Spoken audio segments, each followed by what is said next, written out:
over my shoulder, there, my right shoulder, is the honorable Supreme Court of the Republic of Liberia. The fact that there is no flag concept means there is no ongoing hearing being done by the Supreme Court of the Republic of Liberia. My name is Diamond Slander, but this is kindly leave a comment and let us know the quality of the audio. Please let us know the audio quality as well.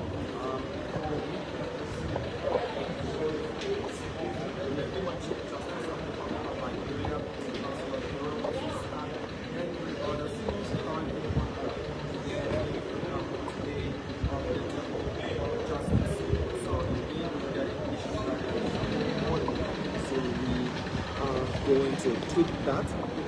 These things happen. That is the reason we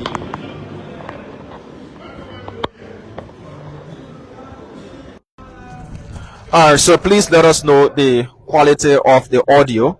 We are working on it. We're sorry that the audio quality has got some issues, but please let us know the quality of the audio.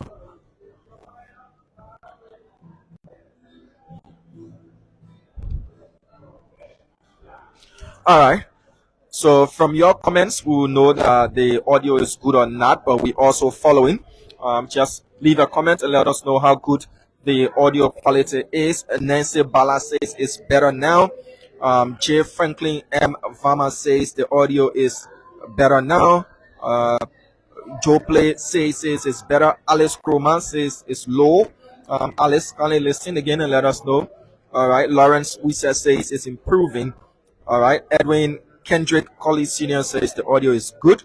So just leave a comment and we will, based upon your comments, we will do technical tweaking. Philip says it's better now. Our producers are also following your comments and making sure that we give to you the very best audio visual quality. So once again, you're welcome. My name is Diamond Slanger. I'm here with Jurassic Joe, and we here on the grounds of the Temple of Justice, the headquarters of the judicial branch of government here in Liberia. Talking about the judicial branch of government in Liberia, one-time head of this branch, the former Chief Justice, Councillor Gloria Musu Scott, and three others, including their names are Gertrude Newton, Alice Johnson, and old lady Rebecca Wisner. They are currently in criminal court A here on the grounds of the Temple of Justice, as they have been since June 23rd, 2023, when the four co-defendants were denied bail by the Monrovia City Court on grounds that murder, which is the highest of the offenses within their charge sheets, cannot be bailed out, especially based on grounds that the co-defendants have all of the necessary financial might to flee the country, and if they're determined, to be dangerous to public safety as well. So Magistrate Bacon and the other magistrates of the Monrovia City Court denied the former Chief Justice and three co-defendants the right to be granted bail on the grounds that, one, they did not make use of the pre-trial precept, they did not make use of the pre-trial remedy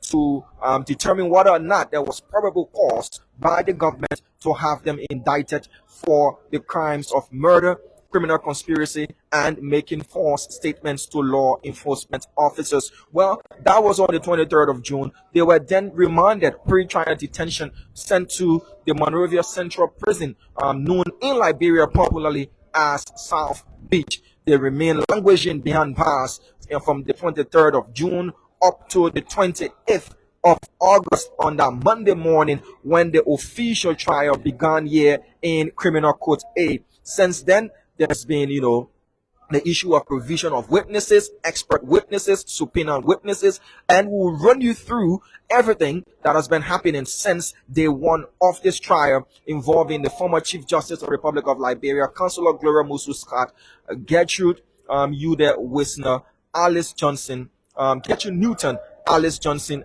and old lady Rebecca Wisner. So, as we said, currently what's happening is the government of Liberia has, through the prosecution, has brought a rebuttal witness in Dr. Benedict Cooley. He is a clinical pathologist. He conducted the autopsy on the remains of the late Cllr Musu and determined that she died from the stab wounds, that were inflicted from bleeding profusely. The loss of blood led to her death from stab wounds inflicted on her body. But before we get to all of that and what's happening in the courts, on the 22nd or the 23rd of February 2023, the former Chief Justice of the Republic of Liberia, Councillor Gloria Mususcat, had reported, news had spread all across the country, that the home of the former Chief Justice was entered into based upon her complaint by an unknown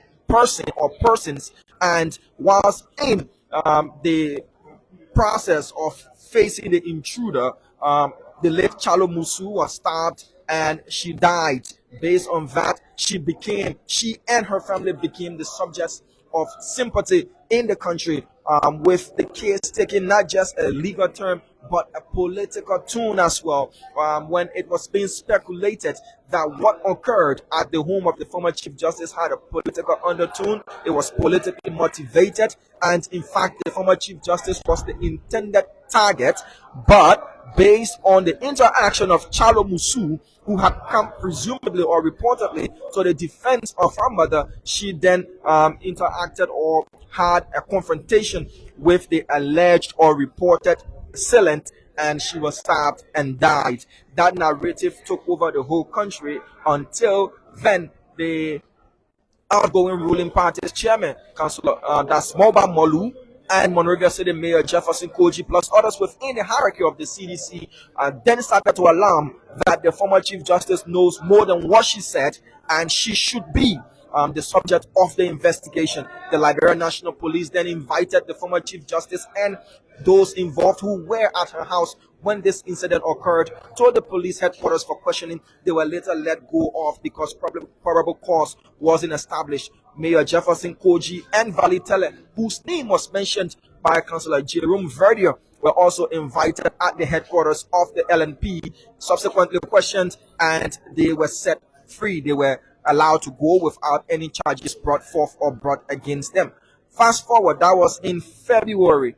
In June, the Liberia National Police, through the Ministry of Justice, then drew an indictment against the former Chief Justice. She was again asked to report to the headquarters of the Liberia National Police on a Friday. She was detained, and her lawyers did file a bond for her. A writ of habeas corpus was filed for by her lawyers. That was granted. She spent one day at the headquarters of the Liberia National Police, and the next day she was allowed to go home based on a writ of habeas corpus being granted by the Monrovia City Court.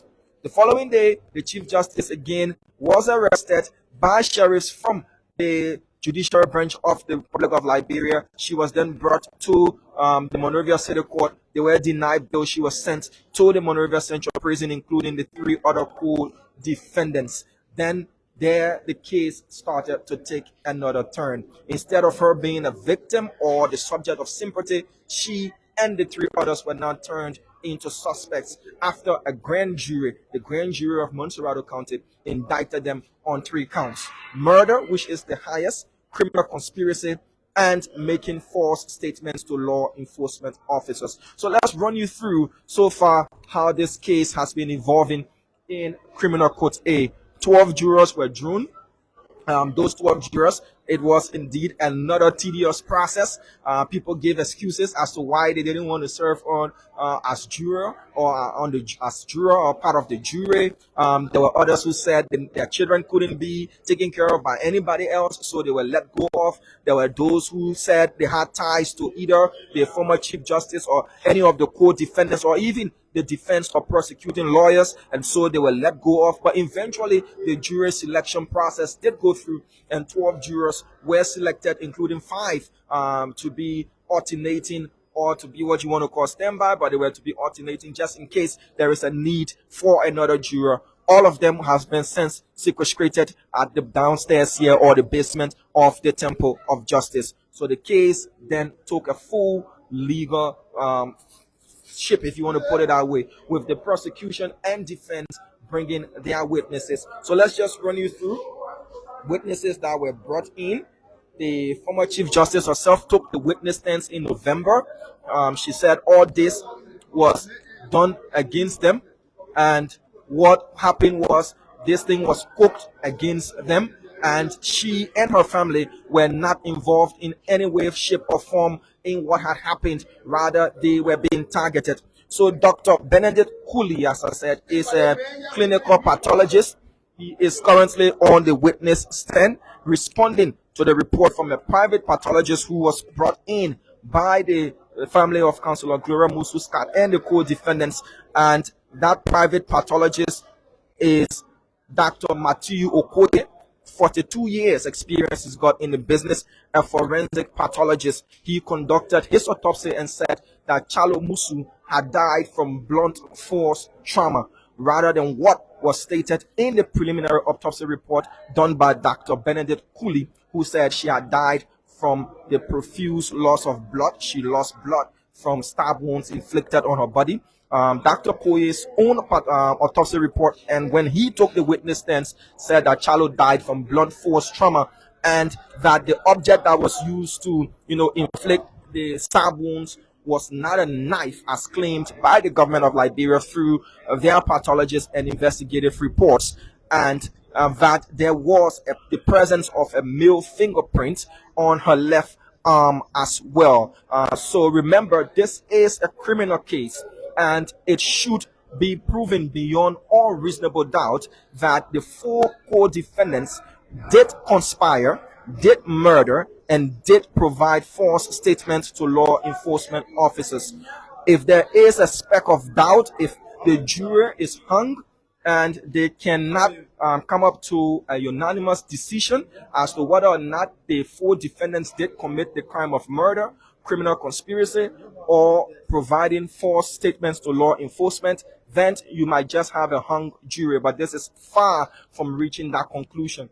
The defense counsel, the defense has already rested, so the prosecution has now brought in their expert witness, Dr. Benedict Cooley, to serve as a rebuttal witness to what was said by Dr. Matthew Okoye. Remember, the prosecution and during this case, there were subpoenaed witnesses. Those who were subpoenaed include Valley Teller's wife, one Mayamu Fofana, the wife of Valley Teller, was subpoenaed.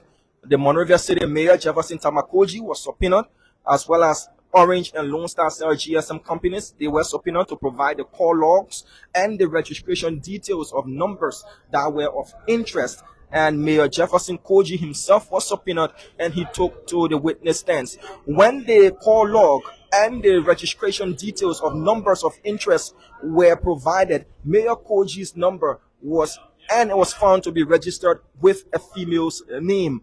Valley Teller's wife said she had not been in communication with that number. Rather, her husband, who uses her phones at times, was the one who uses her phone at times and at night. It was established that the official number provided by Monrovia City Mayor Jefferson Koji was in constant communication with the number belonging and registered to Valley Teller's wife, one Mayamu Fofana. Remember, the defense strategy is only to put and plant the seed of doubt in the minds of jurors to see whether or not these four co-defendants could have conspired, killed, and made false statements to law enforcement officers.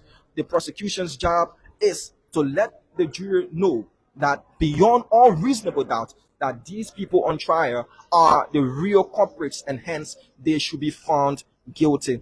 So Councillor Mususcat, as I said, did take the witness stands on the 14th of November. She went on to plead her innocence.